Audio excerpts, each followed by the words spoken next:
Hello students, कैसे हैं आप लोग। स्टूडेंट, आज हम लोग यहाँ पे मैथ्स का अपना 4th लेक्चर स्टार्ट करने जा रहे हैं, जो कि फंक्शन पे बेस्ड है। इससे प्रीवियस लेक्चर्स में हम लोगों ने रिलेशन की स्टडी की थी, तो आज हम लोग फंक्शन की स्टडी स्टार्ट करेंगे।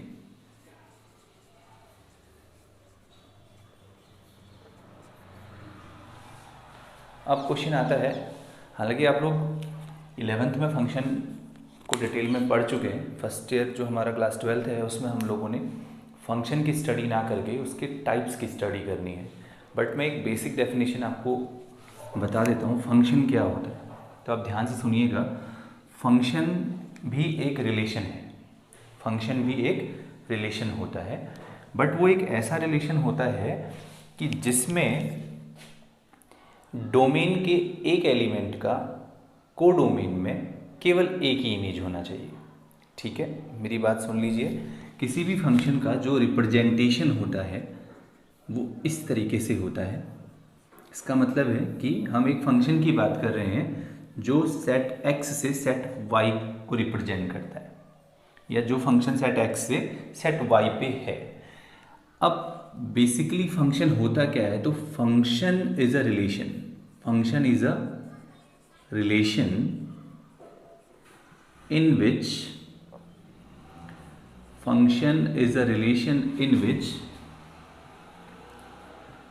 every element of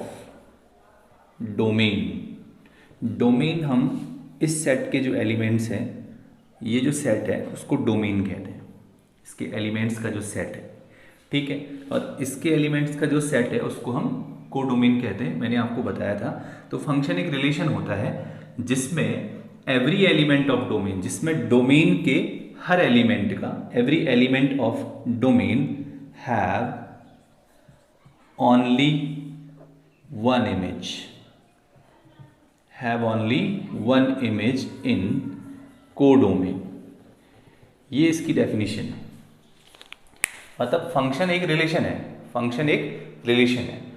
सारे रिलेशन फंक्शन नहीं होते। फंक्शन एक रिलेशन है, लेकिन सारे रिलेशंस को हम फंक्शन नहीं बोल सकते। तो फंक्शन कैसा रिलेशन है? फंक्शन एक ऐसा रिलेशन होता है जिसमें डोमेन के हर एलिमेंट का, डोमेन के एवरी एलिमेंट का कोडोमेन में केवल एक इमेज होना चाहिए। ठीक है।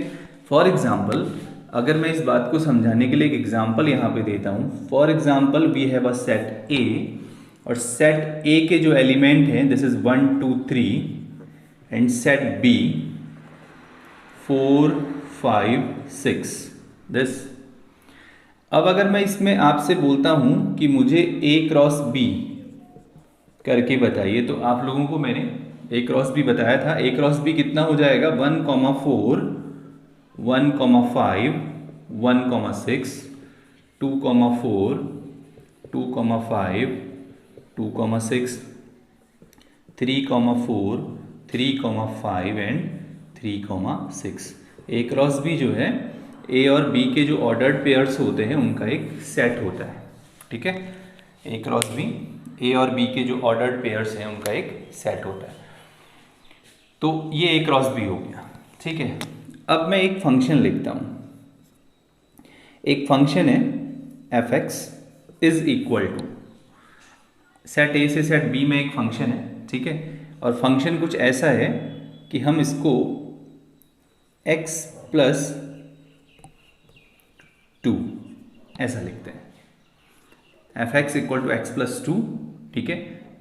Where x belongs to set A, इसमें जो x है वो सेट ए को बिलोंग करता है, एंड दिस एफ एक्स, ये एफ एक्स जो है ये सेट बी को बिलोंग करता है। इसको ध्यान से सुनिएगा। x कहाँ से लेना है आपको? सेट A से, और fx आपको लेना है सेट B से। अगर मैं आपसे बोलता हूँ कि हम x का वैल्यू 1 लेते हैं, तो x का वैल्यू 1 लेंगे तो fx का वैल्यू कितना आएगा? 1 लिया तो 1 + 2 3। इसका मतलब 1 का जो इमेज है वो 3 है। 1 का इमेज 3 है। ठीक है।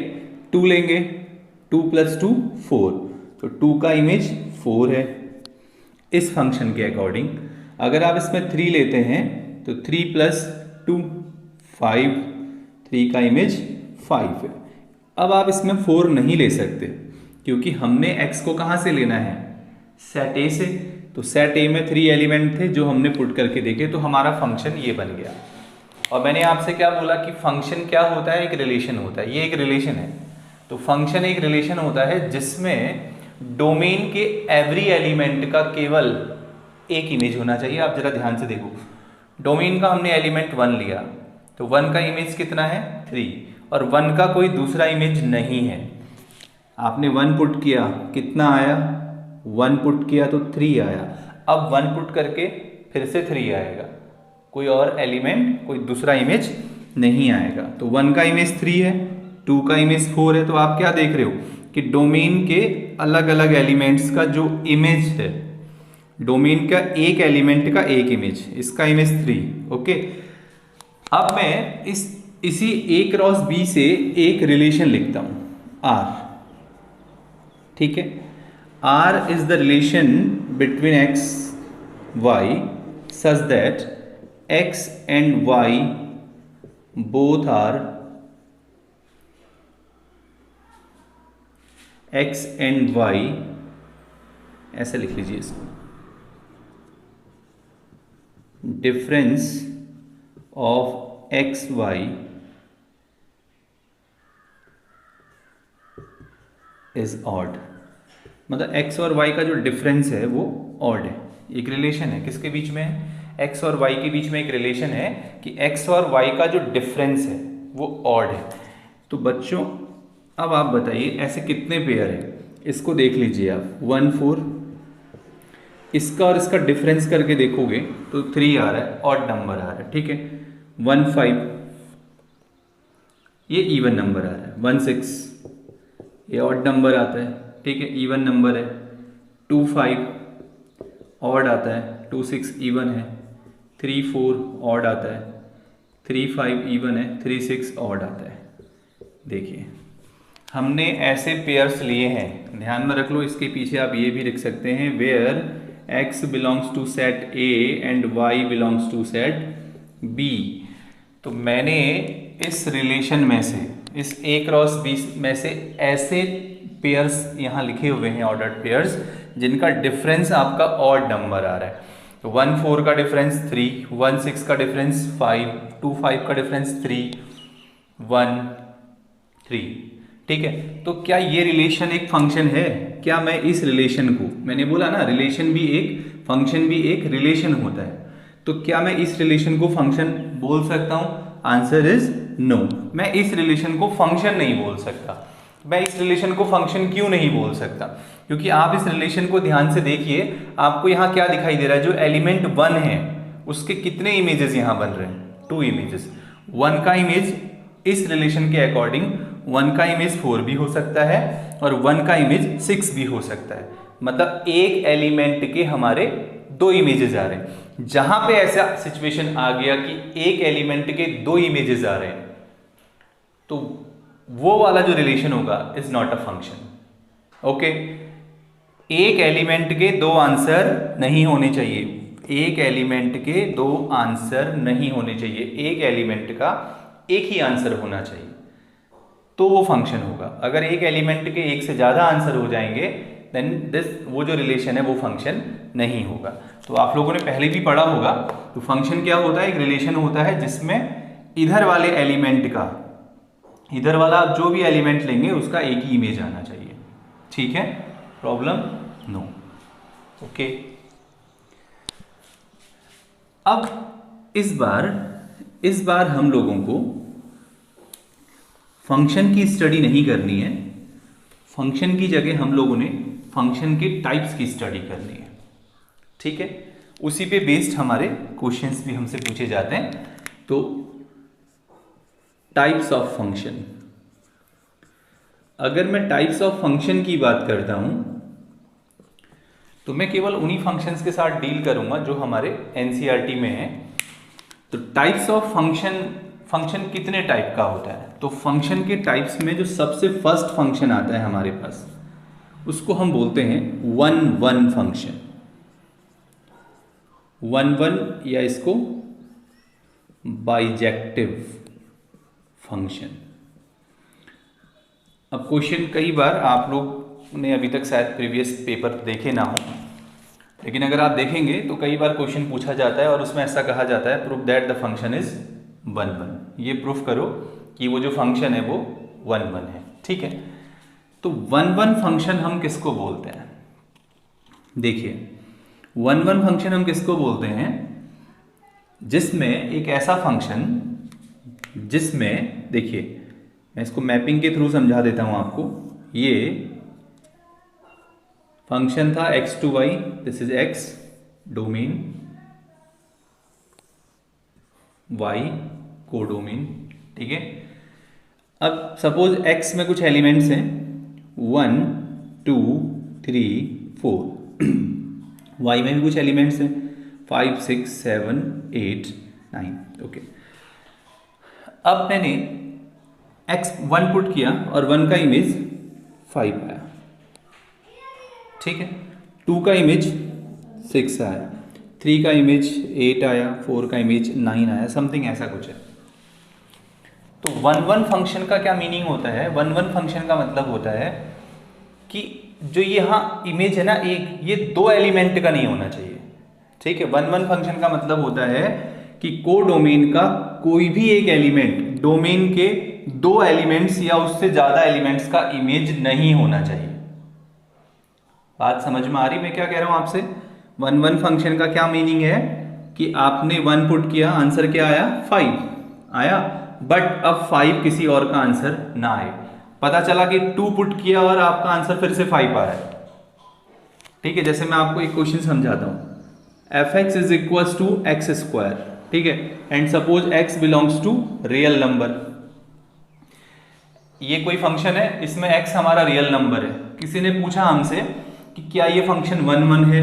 तो अब भाई x रियल है, रियल पॉजिटिव भी होते हैं और रियल नेगेटिव भी होते हैं। अब अगर मैं यहाँ पे रियल पॉजिटिव 1 पुट करूंगा तो 1 पुट करके आंसर क्या आएगा? 1 का स्क्वायर।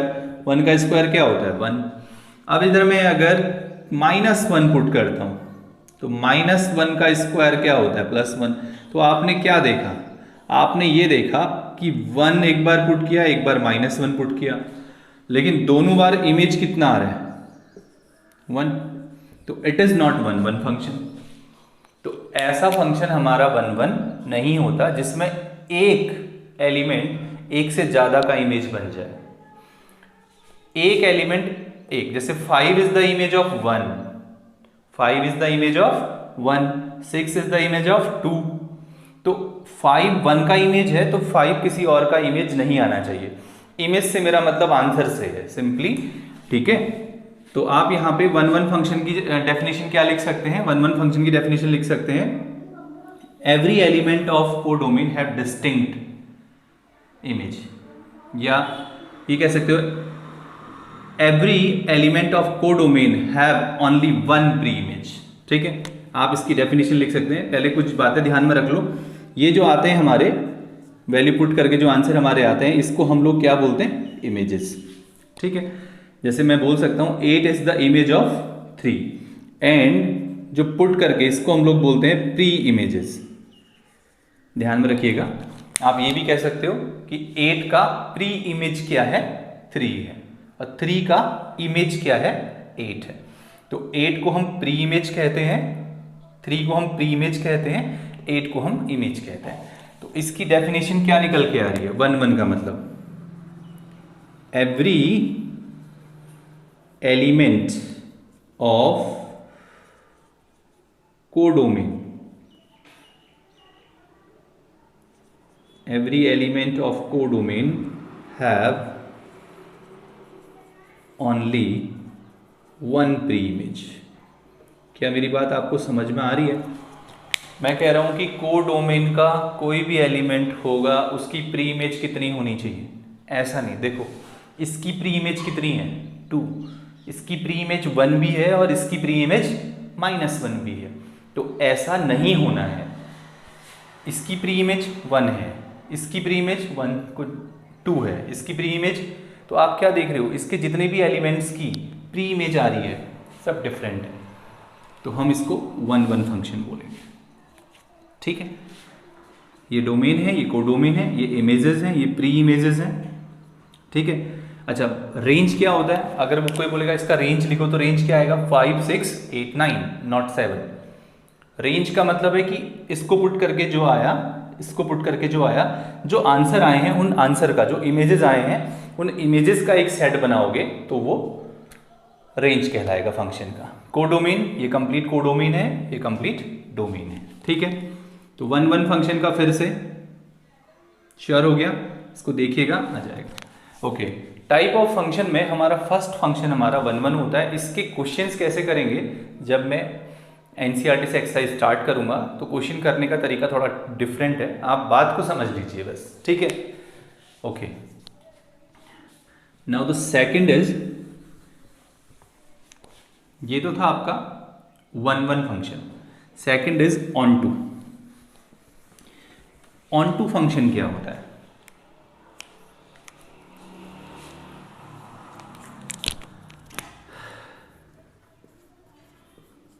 अगर मैं ऑन टू फंक्शन की बात करता हूं, इसको हम लोग सरजेक्टिव फंक्शन भी बोलते हैं, तो नेम भी ध्यान में रखिएगा। Second is onto. तो बच्चों जब आप ऑन टू की बात करेंगे तो ऑन टू फंक्शन में, इसको भी मैं मैपिंग के थ्रू आपको समझाता हूँ, ज़्यादा इजीली समझ में आएगा। Suppose we have a function F from set X to set Y. ठीक है, मैपिंग के थ्रू आप समझेंगे। जो मैं यहाँ एलिमेंट लिखता हूँ ये x के एलिमेंट होते हैं, ये y के एलिमेंट होते हैं। ठीक है, x के एलिमेंट सपोज ये मान लीजिए 1 2 3 4 है। ये एलिमेंट आप कैसे मानेंगे? आपको जो भी फंक्शन गिवन होगा तो उसके पीछे लिखा होगा कि x belongs to natural number, real number, integers, तो उसके अकॉर्डिंग हम सोच लेते हैं। सपोज अभी 1 2 3 4 है, y कोडोमेन है, कोडोमेन के अंदर हमारे पास 5 है, 6 7 8 एंड 9 भी है, सपोज मान लो ऐसा। ठीक है, या 8 लेके चलते हैं। अब बच्चों ऐसा कुछ हुआ है कि हमने 1 पुट किया है और हमारा आंसर 5 आया है, 2 पुट किया है और हमारा आंसर 6 आया है। कोई ऐसा हमारे पास फंक्शन है, 3 का इमेज 7 आया है और 4 का इमेज 8 आया है। तो ऑन टू फंक्शन हमसे क्या बोलता है? ऑन टू फंक्शन हमसे बोलता है कि कोडोमेन का जो कोई भी एलिमेंट है वो रहना नहीं चाहिए। रहना नहीं चाहिए मतलब वो किसी ना किसी का आंसर आना चाहिए। सुन लीजिएगा, क्योंकि जब आप इन डेफिनेशंस को पढ़ के एक्सरसाइज करेंगे, इनको ध्यान से सुन के एक्सरसाइज करेंगे तो एक्सरसाइज ऐसे हो जाएगी। लेकिन अगर आप इसको बिल्कुल ध्यान से नहीं सुनेंगे, खाली एक्सरसाइज के क्वेश्चंस करेंगे, तो आपको लगेगा कि आपको बात समझ में नहीं आ रही है। ठीक है, तो मैं आपसे क्या बोल रहा हूं कि ऑन टू फंक्शन में क्या होता है? कोडोमेन का एवरी एलिमेंट, कोडोमेन का हर एक एलिमेंट डोमेन के किसी ना किसी एलिमेंट का इमेज होना चाहिए। मतलब कहने का मतलब है यहाँ का कोई भी एलिमेंट रहना नहीं चाहिए, यहाँ का कोई भी एलिमेंट छूटना नहीं चाहिए।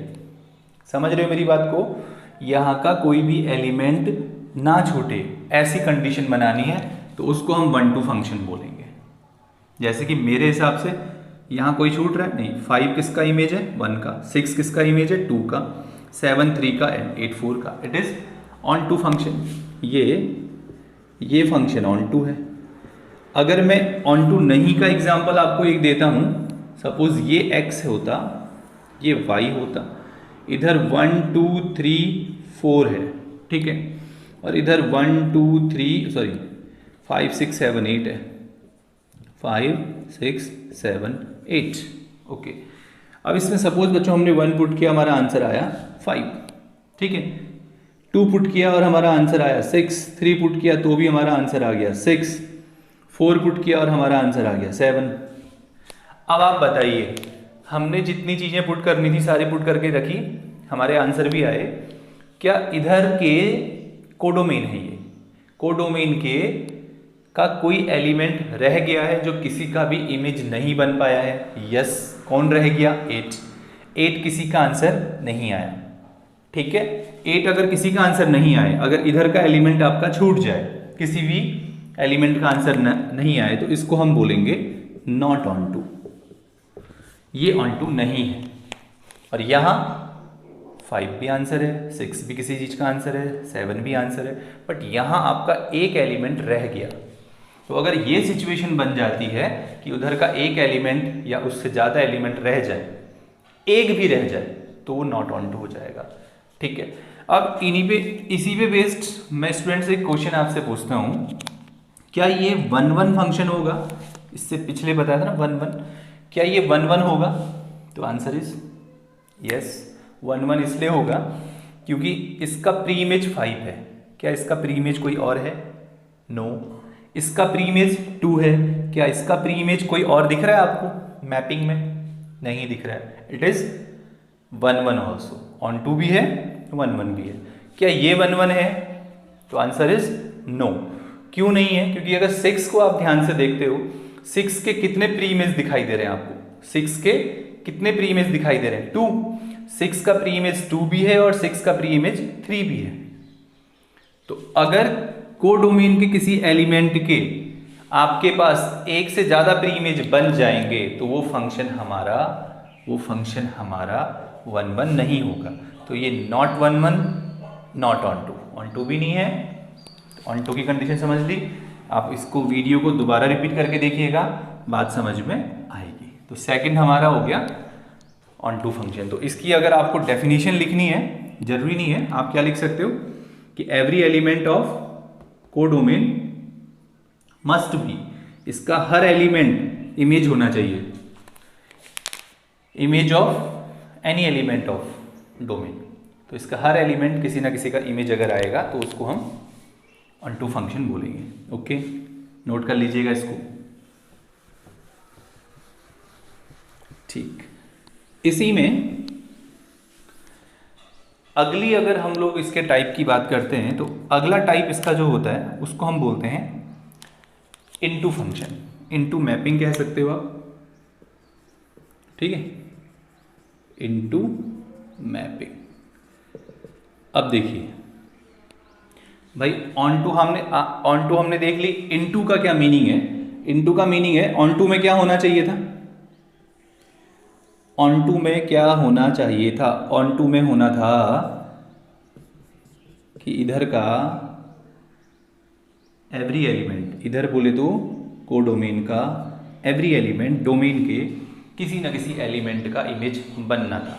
ठीक है, बट इनटू में क्या होगा? इधर अगर कोई छूट गया वो इनटू हो जाएगा। जैसे 1 2 3 4 एक्स है, 5 6 7 8। ठीक है, 1 का इमेज 5, 2 का इमेज 6, 3 का इमेज 6, 4 का इमेज 8। अब आप बताइए, क्या ये फंक्शन ऑन टू है? तो answer is no, it is not onto function. क्यों ये ऑन टू फंक्शन नहीं है? ये ऑन टू फंक्शन इसलिए नहीं है क्योंकि हमारा एक 7 छूट गया। तो जहां पे कोडोमेन का कोई एलिमेंट इमेज नहीं बन पा रहा है, अब ये क्यों नहीं बन पा रहा है? रिलेशन ही कुछ ऐसा गिवन था कि हम वैल्यू पुट करते चले गए, 7 आंसर ही नहीं आया। ठीक है ना, तो 7 किसी का भी इमेज नहीं है। तो ऐसे फंक्शन को क्या बोलेंगे? ऐसे फंक्शन को बोलेंगे इनटू फंक्शन। तो इनटू और ऑन टू में आप लोगों को बात समझ में आ रही होगी। ऑन टू के केस में क्या होना चाहिए? ये सारे किसी ना किसी के इमेजेस होने चाहिए, और इनटू के केस में अगर कोई छूट जाएगा तो वो इनटू फंक्शन हो जाएगा। तो ये इनटू मैपिंग आपको समझा दी मैंने। ठीक है, इसी के साथ में एक और होती है,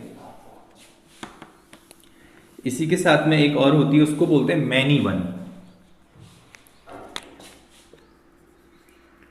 इसको बोलते हैं मैनी वन फंक्शन। अब अगर आप मैनी वन को समझेंगे तो मैनी वन का मतलब, जैसे 1-1 था ना, 1-1 का उल्टा। मैनी वन का मीनिंग क्या है कि 1 2 3 4 5 6 7 8, 1 का इमेज 5 है और 2 का भी इमेज 5 है, 3 का इमेज 8 है और 4 का भी इमेज 8 है, फॉर एग्जाम्पल। तो ये क्या ये 1-1 है? फिर से 1-1 को सोचिए। 1-1 में क्या बोला था मैंने? इसका एक ही प्री इमेज होना चाहिए, बट ये मैनी वन है। मैनी वन का मतलब अगर कोडोमेन के किसी एलिमेंट के एक से ज़्यादा प्री इमेज डोमेन में है, ये है कोडोमेन, ये है डोमेन। फंक्शन हमारा है फ्रॉम x टू y। तो अगर कोडोमेन के किसी एलिमेंट के एक से ज़्यादा प्री इमेज डोमेन के अंदर है, मतलब 5 जो है 1 का भी आंसर आ रहा है और 5 जो है वो 2 का भी आंसर आ रहा है, ये सिचुएशन अगर कहीं पे है तो उसको हम मैनी वन फंक्शन बोलते हैं। क्या बोलते हैं? Many one function.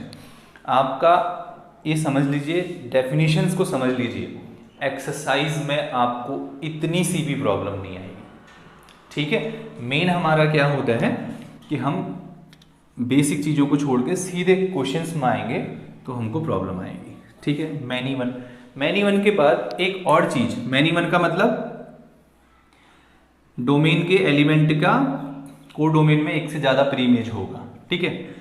Now the last type of function is 1-1-on-2 function. 1-1-on-2। अब 1-1-on-2 का नेम से ही समझ में आ रहा होगा आपको। तो 1-1-on-2 का मतलब 1-1 भी होना चाहिए एंड on-2 भी होना चाहिए। तो इसकी सिचुएशन को समझने के लिए एक सिंपल सी मैपिंग आप बना लीजिए। भैया इसको 1-1 भी करना है और on-2 भी करना है। 1-1 का मतलब ये क्या ये 1-1 है? क्या इतना मैंने किया है ये 1-1 है? आंसर इज यस, क्योंकि 5 का प्री इमेज, 6 का प्री इमेज भी एक है, 7 का प्री इमेज भी। लेकिन क्या ये on-2 है? आंसर इज on-2 नहीं है। on-2 क्यों नहीं है ये? क्योंकि इधर के on-2 में क्या बोला था, इधर का हर एलिमेंट, कोडोमेन का हर एक एलिमेंट डोमेन के एलिमेंट का इमेज होना चाहिए। समझ रहे हैं बात को? लेकिन 8 तो किसी का इमेज है ही नहीं, तो ये फंक्शन 1-1 तो है बट on-2 नहीं है। लेकिन अगर मैं इसमें ये मैपिंग भी मुझे मिलती, अब आप देखिए ये 1-1 भी है, 1-1 का मतलब एक का एक ही प्री इमेज है, और ये on-2 भी है क्योंकि यहाँ का कोई एलिमेंट बचा नहीं है, हर एक एलिमेंट किसी ना किसी का इमेज बन के आ रहा है, ठीक है। Okay, these are the types of functions. इसको एक बार ध्यान से दोबारा रिपीट करके देखिएगा। अब मैं आपको इस पे बेस्ड कुछ क्वेश्चंस आपके एनसीईआरटी के एक्सरसाइज 1.2 को स्टार्ट करते हैं, फिर इसको और समझने की कोशिश करेंगे, ठीक है। नोट कर सकते हैं।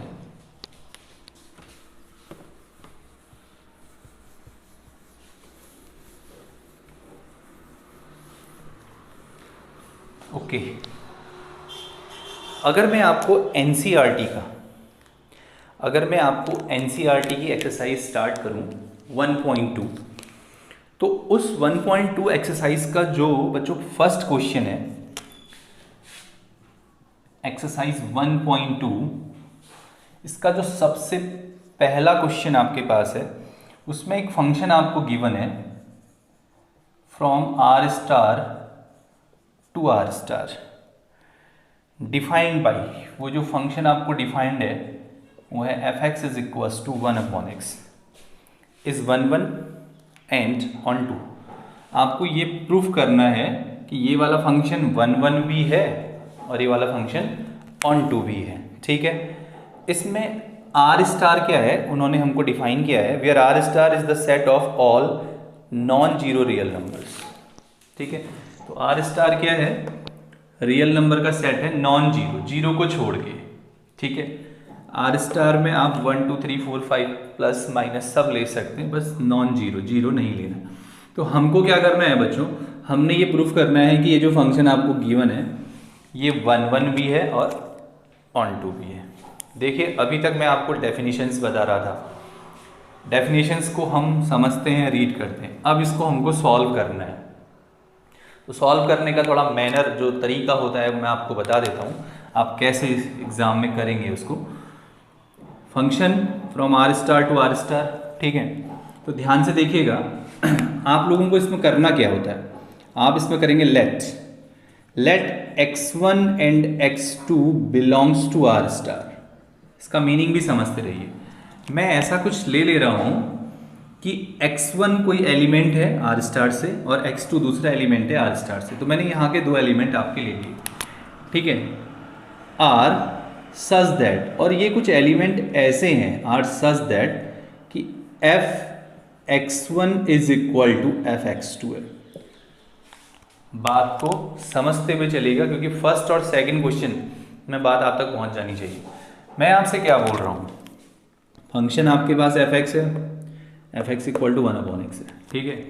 तो मैंने क्या बोला भाई, हमारा डोमेन r स्टार है, हमारा कोडोमेन भी r स्टार है, और r के अंदर सब कुछ आता है, जीरो को छोड़ दीजिएगा आप, उसने लिखा हुआ है। अच्छा सुनो, अब हमने क्या लिया, हमने ले लिया कि सपोज हमारे पास दो नंबर हैं x1 x2, और दोनों नंबर हमारे डोमेन से हैं, ठीक है। और दोनों नंबर ऐसे हैं कि जब मैं इसमें x1 पुट करता हूँ तो जो इमेज बनता है वो f(x1) है, और x2 पुट करता हूँ तो जो इमेज बनता है वो f(x2) है, एंड बोथ आर इक्वल। जैसे मैंने आपको अभी f(x) इक्वल टू x² बोला था, इसमें वही मैंने 1 पुट किया तो इमेज को क्या बोलेंगे, f1, ठीक है, और 1 का इमेज। जब मैंने इसमें 2 पुट किया तो 2 का इमेज कैसे दिखाएंगे, f2, तो 2 का स्क्वायर कर लो, 4 हो गया, ठीक है। तो यहाँ पे ये दोनों ऐसे हैं कि f(x1) f(x2) के इक्वल है, मतलब x1 का जो इमेज आ रहा है सेम वही इमेज x2 का भी आ रहा है, सपोज ऐसा मान लो। तो भैया x1 का इमेज बेसिकली आएगा क्या, 1/x1, x1 का इमेज आएगा 1/x1, x2 का इमेज आएगा 1/x2, ठीक है। x1 का जो इमेज है वो 1/x1 हो गया, समझ रहे मेरी बात को, x2 का इमेज 1/x2 हो गया। यहाँ से हमारे पास आ गया x1 is equal to x2। तो अगर हम लोग ये कंडीशन लेके चलते हैं f(x1) इक्वल टू f(x2) और हमारे पास ये कंडीशन आ जाती है, फिर से हम ये कंडीशन लेके चलते हैं और ये कंडीशन हमारे पास आ जाती है, तो हम ये बोलते हैं कि फंक्शन इज 1, ठीक है। That is the function is 1 function. तो 1 फंक्शन तो ये हमारा हो गया। आप समझे नहीं, मैं फिर से बताता हूँ। देखिए भैया, मैंने क्या लेके चला हूँ, मैं कह रहा हूँ कि x1 का जो इमेज है वही इमेज x2 का है। इसका मतलब यहाँ से रिजल्ट क्या आ रहा है, अगर इमेज सेम है तो x1 x2 भी सेम है। अगर दोनों के इमेज सेम है और ये इमेज को सेम लेके अगर ये आ जाए कि x1 x2 भी सेम है, इक्वल है, तो हम बोलेंगे फंक्शन इज 1, ठीक है। ये 1 है भाई। अब आपको सर डेफिनेशन में तो आपने बोला था कि एक का एक ही प्री इमेज होना चाहिए। देखिए ना, मैं तो दोनों के सेम लेके चल रहा हूँ ना। जब मैं f(x1) और f(x2) को इक्वल लेके चल रहा हूँ तो भैया कंडीशन ये आ रही है कि ये दोनों तभी इक्वल हो पाएंगे जब x1 x2 भी इक्वल होंगे। और इस बात को थोड़ा और छोटे मैनर में समझेंगे तो भाई मैंने इसमें 1 पुट किया तो मेरा आंसर 1/1 आया। मैंने इसमें 2 पुट किया तो मेरा आंसर 1/2 आया। मैंने इसमें 3 पुट किया, जब मैंने इसमें 3 पुट किया तो मेरा आंसर 1/3 आया। जब मैंने इसमें 4 पुट किया तो मेरा आंसर 1/4 आया। जब मैं इसमें -1 पुट करता हूँ तो मेरा आंसर -1 आता है। तो भैया बताओ तो सही, इसका प्री इमेज क्या 1, इसका प्री इमेज क्या 2, इसका प्री इमेज क्या 3, इसका प्री इमेज क्या 4। तो भैया सबके तो प्री इमेज अलग अलग आ रहे हैं, है ना। जितने भी ये इमेजेस आए हैं सबके जो प्री इमेज हैं वो डिफरेंट है ना, डिफरेंट, ठीक है। अब अगर मैं लेके चलता हूं कि दोनों का प्री इमेज सेम है, दोनों के इमेजेस सेम है, तो ये भी इक्वल आना चाहिए। ये वही बात को कह रहा है, लेकिन एग्जाम में करने का एक तरीका होता है। आप इस तरीके से करेंगे तो आप कहां तक करेंगे, किस नंबर के लिए चेक, आपने 1 2 3 4 के लिए किया, क्या पता 5 के लिए कंडीशन चेंज हो जाती है। तो इसलिए करने का एग्जाम में तरीका ये होता है कि जो सही मैनर में आपको मार्क्स मिलेंगे वो तरीके से करके मिलेंगे। तो आप मीनिंग को समझो, ये दोनों अगर इक्वल लेके चलते हो और x1 x2 के इक्वल आ जाएगा तो फंक्शन 1 1 हो जाएगा। ठीक है, अब अगर मैं इसको ऑन टू के लिए चेक करता हूं, अब अगर मैं इसको ऑन टू के लिए चेक करता हूं कि ये फंक्शन ऑन टू है या नहीं है, तो आप क्या करेंगे, देखिए अब मैं ऑन टू के लिए आपको चेक करके बताता हूँ। तो ऑन टू में बेसिकली डेफिनेशन के बारे में सोचो तो क्या था कि जो कोडोमेन है, कोडोमेन का हर एक एलिमेंट इमेज होना चाहिए। कोडोमेन का कोई भी एलिमेंट रहे ना, वो किसी ना किसी का डोमेन के किसी ना किसी एलिमेंट का इमेज बने। अगर वो कंडीशन आ गई तो फंक्शन हमारा ऑन टू हो जाएगा। तो मेरे को लगता है कि यार ये फंक्शन ऑन टू होगा। फॉर एग्जाम्पल अगर मैं आपसे कहूँ आप क्या लाना चाहते हो, ये हमारा कोडोमेन है, ये हमारा डोमेन है। आप बताइए कोडोमेन का, आप कोडोमेन का कोई भी एलिमेंट रहना नहीं चाहिए, रहना नहीं चाहिए, वो इमेज होना चाहिए। अब आप बताइए क्या इसमें वो रह जा रहा है? तो आई थिंक वो नहीं रह रहा है। क्यों? आपको क्या इमेज लेके आनी है? फॉर एग्जाम्पल आप यहाँ 100 लेके आना चाहते हैं, आप ये चाहते हैं कि 100 किसका इमेज होगा। अब आप बताइए 100 इमेज लाने के लिए आपको पुट क्या करना पड़ेगा? 1/100। अगर आप 100 लाना चाहते हैं इमेज, तो यहाँ पे जब आप 1/100 पुट करेंगे तो इमेज 100 बनेगा। तो आपने क्या देखा? यस 100 तो इमेज बनता है, और आप पता है ये रियल नंबर है, ये भी रियल नंबर है। ठीक है, आपको इमेज लाना है -3। अब अगर आपको इमेज -3 लेके आना है तो क्या -3 आंसर नहीं आएगा? आएगा। अगर मैं कहता हूं कि इसकी जगह -1/3 पुट करूं, तो आपने x की जगह -1/3 पुट किया, और जब मैं -1/3 यहां पुट करता हूं तो ये आ गया -1/3 आ गया भैया। कब आया? जब हमने इसको -1/3 यहां पुट किया, आ गया। और ये कैसा नंबर है? रियल। ये भी कैसा नंबर है? रियल। रखेंगे भी वहीं से जहां से बोल रहा है रखने को, नंबर्स को आप वहीं से पुट करेंगे जहां से आपको नंबर रखने के लिए बोले जाते हैं। तो अब आपको लगता है कि यार हमको 1/√3 इमेज लेके आना है, क्योंकि 1/√3 भी R स्टार में आता है। अब 1/√3 लेके आना है तो मैं तो कहता हूं भाई x की जगह क्या पुट करेंगे आप? √3। तो अगर आप इसकी जगह √3 पुट करेंगे तो आपको पता है कि ये कितना आएगा? 1/√3। आ गया भाई आंसर। तो 1/√3 भी आंसर आएगा। कब आएगा? जब हम √3 पुट करेंगे। तो यहां का कोई भी एलिमेंट आप सोच के देख लीजिए। पहले क्वेश्चन में करने से पहले आपको फील होना चाहिए यस ऐसा हो रहा है। अब मैंने बोल दिया कि फंक्शन ऑन टू है, तो मेरे कहने से मान नहीं सकते ना आप लोग। आप लोगों को लगना चाहिए कि यस। अब आप यहां क्या और कुछ भी सोचो, जीरो को छोड़ के, नॉन जीरो उसने बोला है, आप यहां कुछ भी सोचिए वो इमेज बनेगा। यहां का कोई भी एलिमेंट इमेज बनने से नहीं रहेगा। तो आप यहां पे आंसर को एक लाइन में भी लिख सकते हैं कि every element of codomain, every element of codomain have image of any element of domain।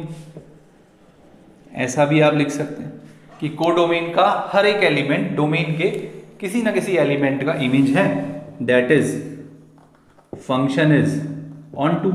तो फंक्शन हमारा ऑन टू है। तो तरीका जो एग्जाम में करने का है उसमें आप इस तरीके से नहीं कर सकते। ये बात समझने के लिए होती है कि हाँ हम तक बात पहुंच गई। उसमें एग्जाम में करने का तरीका मैं आपको क्वेश्चन 1 by 1 बताते रहूँगा। ठीक है, आप फर्स्ट क्वेश्चन को नोट कर सकते हैं। इसी फर्स्ट क्वेश्चन का जो आगे का पोर्शन है, अगर मैं उसकी बात करता हूँ, इसमें इसने बोला है if the domain R star is replaced by n and with codomain being remain same. देखिए भैया इसी क्वेश्चन को फिर से ट्राई करना है, ठीक है, बट इस बार हमने डोमेन चेंज कर दिया। पिछली बार डोमेन क्या था भाई? R स्टार टू, भैया डोमेन R स्टार था, कोडोमेन R स्टार था। इस बार वो कह रहा है कि भैया डोमेन को रिप्लेस कर दो नेचुरल नंबर से। कर दिया। डोमेन को नेचुरल नंबर से, नेचुरल नंबर्स आर फ्रॉम 1 1 2 3 4 5, तो हमसे बोल रहा है भैया इसको नेचुरल नंबर से रिप्लेस किया, क्या अभी भी रिजल्ट सेम आएगा? पिछली बार वाला रिजल्ट 1 1 भी था और 1 2 भी था। अब चेक करना है कि ये रिजल्ट इस बार भी सही होगा या नहीं होगा। अब इस बार कंडीशन क्या है भाई? इस बार कंडीशन है कि तुम 1 पुट कर सकते हो, 2 कर सकते हो, 3 कर सकते हो, 4 कर सकते हो, 5 कर सकते हो, 6 कर सकते हो। पिछली बार स्टार था, आर स्टार, तो उसमें आप 1/2 भी कर सकते थे, -2 भी कर सकते थे, √2 भी कर सकते थे। तो आर स्टार बहुत बड़ा सेट होता है, बट नेचुरल नंबर का जो सेट है 1 2 3 4 5, समझ रहे मेरी बात को? तो ये हो गया। अब ये 1 1 होगा क्या? मैं तो कहता हूँ भाई अभी भी ये 1 1 होगा, क्योंकि अगर मैं इसमें 1 पुट करूंगा तो मेरा आंसर क्या आएगा? 1 आएगा, ठीक है। 2 पुट करूंगा तो मेरा आंसर क्या आएगा भाई? 1/2 आएगा। 3 पुट करूंगा तो मेरा आंसर क्या आएगा भाई? 1/3 आएगा। 4 पुट करूंगा तो मेरा आंसर क्या आएगा? 1/4 आएगा। तो भैया मुझे लग रहा है कि इसका प्री इमेज 1 है, इसका कोई और प्री इमेज नहीं है, इसका प्री इमेज 2 है, इसका प्री इमेज 3 है, इसका प्री इमेज 4 है। अभी भी एक का एक ही प्री इमेज है। 1 के 2 आंसर नहीं होने चाहिए, तो 1 का 1 आंसर है, 1 रख के दूसरा आंसर कहां आ रहा है? 2 के 2 आंसर नहीं होने चाहिए। बात समझ में आ रही है? ठीक है। तो हम लोग करने का तरीका इस बार, let's again we have 2 numbers x1 and x2, both are belongs to natural numbers. तो हमारे कोडोमेन से एंड सच दैट, सेम तरीका, सपोज मान लो कि x1 का जो इमेज है और x2 का जो इमेज है वो सेम है, तो x1 का इमेज कितना होगा? 1/x1, इसका इमेज होगा 1/x2, x1 is equals to x2, और जब ऐसी कंडीशन आती है तो इट इज 1 1 फंक्शन। ये 1 1 है भाई, करके भी चेक कर चुके हैं कि 1 1 है। अभी क्वेश्चन आता है कि क्या ये फंक्शन ऑन टू होगा? तो ऑन टू होगा या नहीं होगा, उसके लिए पहले ऑन टू को सोच लो भाई। देखो भाई, क्वेश्चन करने से पहले आपको उससे रिलेटेड चीजों का पता होना जरूरी है। ऑन टू में क्या होता है भाई? ऑन टू में होता है कि जो ये कोडोमेन है, जो हमारा कोडोमेन है, उसका हर एक एलिमेंट इमेज होना चाहिए, उसका हर एक एलिमेंट इमेज होना चाहिए। ठीक है भैया, r⁻2, क्या 2 किसी चीज का इमेज आएगा? बताइए, क्या 2 r⁻ में है? अब 2 लेके आना है आंसर। अब भैया 2 आंसर चाहिए मुझे, मतलब ये जो 1/x है ना, ये जो 1/x है, मैं चाहता हूं कि ये 2 आ जाए। समझ रहे हो मेरी बात? अच्छा, ये 1/x 2 कब आएगा?